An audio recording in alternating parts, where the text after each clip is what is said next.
This will blow your mind, everybody. Did you know that healthy foods like spinach, salmon may be packing on the pounds, but French fries probably aren't?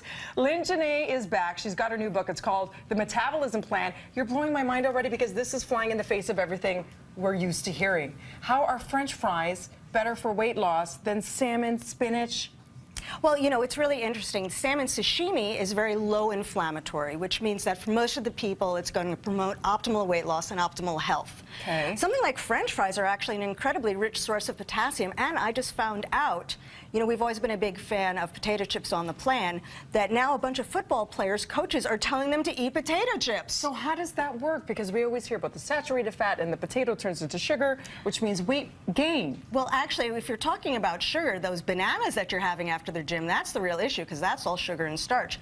Potatoes are actually an incredibly rich source of potassium and a moderate source of protein, so your body can really use that as fuel. So how much is a serving?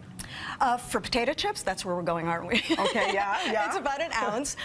For French fries, you could definitely have about 2 cups. We just had French fries last night. And you say it's better than baking it? Why? The fried version is better. Oh, well, the fried version is fine, as long as you're cooking in a good oil and you're cooking it not too high heat. Okay, so you have a lot of foods here, so talk us through. You say strawberries can lead to weight gain? Strawberries attack thyroid function, my dear, and are highly inflammatory. As a matter of fact, for 85% of the population, they cause an inflammatory response, which means short-term weight gain, long-term weight gain, and slowed metabolic function.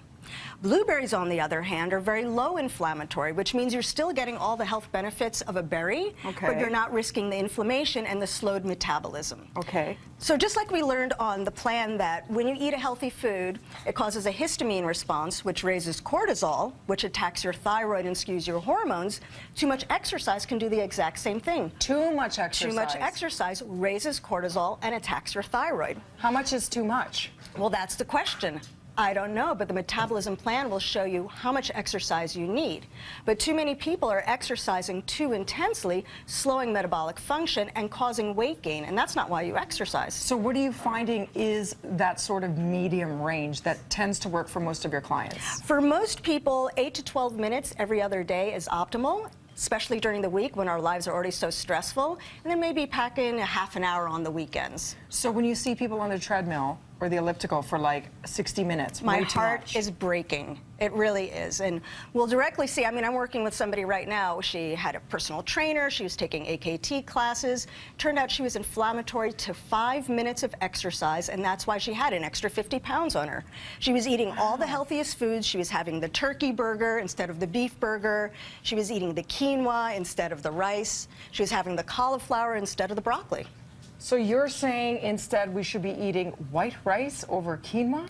Well, actually, basmati rice is incredibly healthful and a moderate source of protein. And of course, when you do work out, it's really going to fuel your day. But yeah, quinoa doesn't work for about 60 to 70% of the population and causes inflammation, which causes weight gain, which slows your metabolism. The cheese, what is going on with the cheese, Lynn? Well, we just put cheese in because, you know, we love our cheese. And while many people have a dairy allergy, that's to cow's milk. So many people have been giving up cheese when, in fact, they could be having a sheep's cheese or goat cheese. And then, of course, you get all the calcium, which is super necessary. Okay, so when you talk about exercise, everyone's thinking, how do I get the beneficial results for my heart, right? You want to pump the blood, you want to strengthen the heart.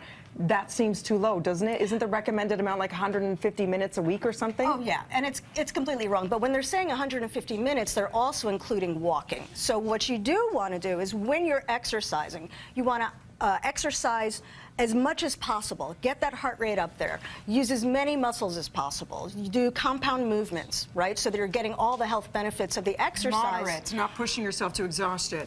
But not going for hours on end and slowing your metabolism, because that's going to affect your health. It's fascinating. You're living proof because look at those guns. She's unbelievable. For more information, everybody, to get the book, breakfasttelevision.ca. It is called The Metabolism Plan, and it will blow your mind as it has this morning already. Over to you, Kev. Thanks, Lynn. Sure thing.